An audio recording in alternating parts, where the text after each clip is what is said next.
Hey y'all, hey y'all, hey y'all, hey y'all.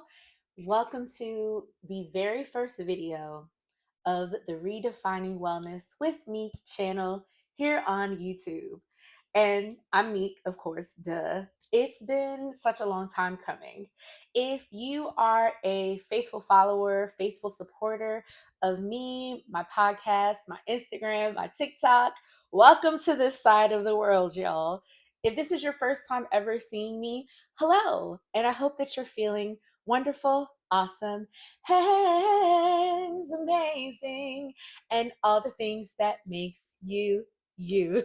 Welcome to this channel, and I hope that you will find some serious fulfillment from the content that I'm going to be bringing you.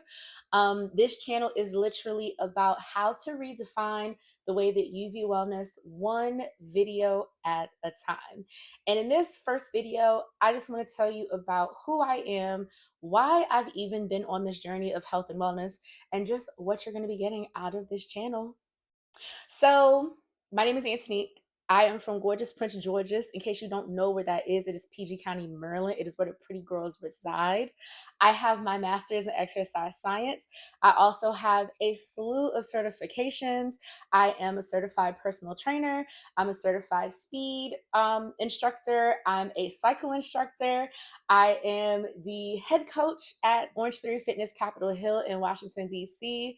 I do so many things, and I'm very passionate about health and wellness, but to make health and wellness look as realistic and as unique as possible, because fitness is not a one size fits all thing. And I think that unfortunately, in the society that we reside in, fitness is made to seem one way. Fitness is always meant to have one particular type of look. Fitness is whatever society has told us fitness is. And I am here to show you that you can be healthy, you can be vibrant, you can be all of the things without looking the way that society says that fitness and health and all of these things are supposed to look. So let's do a quick little journey into my weight loss journey and experience. So back in 2020, I lost about 80 pounds, and it took me roughly almost 4 years to get to that space. I'd been trying to lose weight since I was about 13 years old.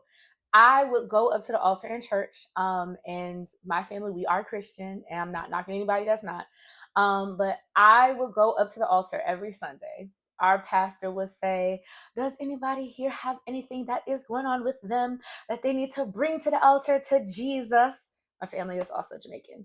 And I will go up there and ask God, please, like, help me to lose weight. Help me to look the way that the other girls look, you know? Um, I grew up in an era where they looked at Takara from America's Next Top Model as fat. They looked at Raven Simone as fat. Um, and it was disheartening for me being a plus size girl, being a Black plus size girl, and trying to figure out like where I fit in into this world and what am I supposed to do, and what if all of these things that people were phobic about when it comes to me and my bigness, like what if all of these things are true, right? And when I say phobic, it's fat phobia. um a lot of people are afraid of becoming fat. And because of that fear, they have created stereotypes as to what a fat person experiences in this world. So, from things like fat people don't have great experiences or chances with love. Fat people don't have any real value on this earth.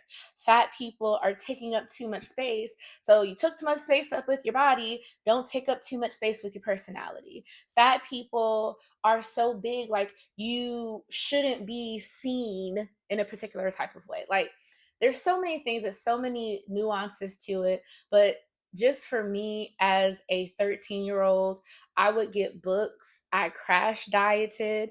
I would work out in my room by myself every single Saturday. I took gym from the seventh grade all the way until I graduated high school, thinking that taking gym was going to make me lose weight so I could look like the other girls.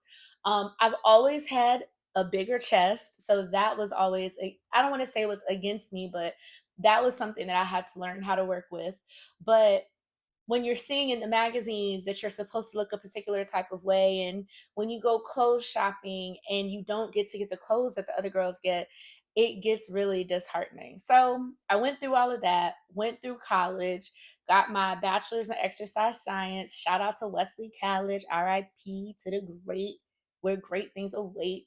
And I got my degree, got my master's degree. And when I went out into the world to work in fitness, like my first full time job in fitness and wellness, I worked in corporate fitness. And I got a review back from my job, my 90-day review.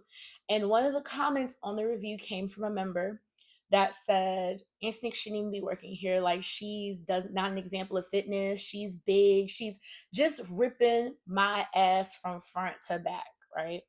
And I took that and I kind of went on like a revenge body thing. And it's so funny because Revenge Body from Khloe Kardashian actually came out around the time that I was like, I'm going to take this shit serious. Y'all not about to play in my face. So I took it serious. I did every kind of diet you could think of. I went keto. I did paleo. I did the Mediterranean diet. I went vegan. I did vegetarian. I tried to do gluten free. Like, I did everything. And I did lose my weight. I lost my weight. I lifted weights. I ran. I did so many things, but it really affected me mentally once I lost the weight and COVID happened, because then I was fearful of putting the weight back on. I had had a taste of what it was like to have a certain type of attention. I had went from 272 down to 192. So I went from a size like 16, 18 to I was a size 8 to 10. And I was small. Y'all, I was so small. Even when I talk to my friends now and I'm talking about like how I want to be healthy and I would like to lose some of this weight that I've gained through stress, through aging, through all of these things, they always say, please don't go back to the bobblehead era. Don't go back to the bobblehead era. And but I was really, really small. And trying to maintain that 192 after I had crash dieted, I had severely cut my calories down. I got so skinny that my boobs, like the skin was sagging to a point where I could pick it up, like I pick up my shirt. Um, I was crying every day. I was binge eating, and I already was like a emotional eater. But of course, Black girls, we think that we're not emotional eaters, and we think that we can't have eating disorders. But I was an emotional eater from the time that I was 8. I was a food hoarder from the time that I was 8. And all of those things came rushing back at that time in 2020. And I had to go to therapy. I had to really get a hold of the fact that my value in this world, my value in society was not and should not be tied to the size of my body. And I've really been on a mission with redefining wellness to show people that you belong in spaces of health and wellness, no matter what your size is. You belong in spaces where it's fashionable, it's fun, it's travel, it's all of these things. I can't tell you how many people I've encountered, even myself included, that I felt like I could not enjoy life because I was a bigger person. I mean, I'm back to being a bigger person, but I'm enjoying life in a different type of way.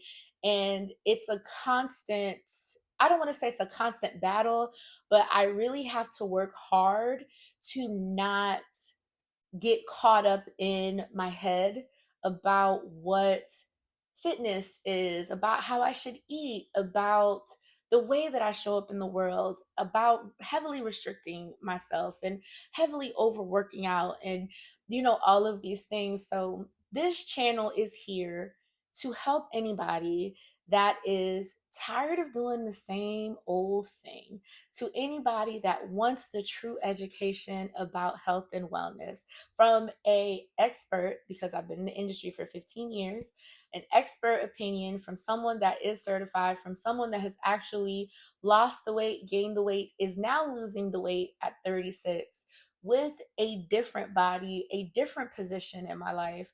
Um, it's gonna be a ride.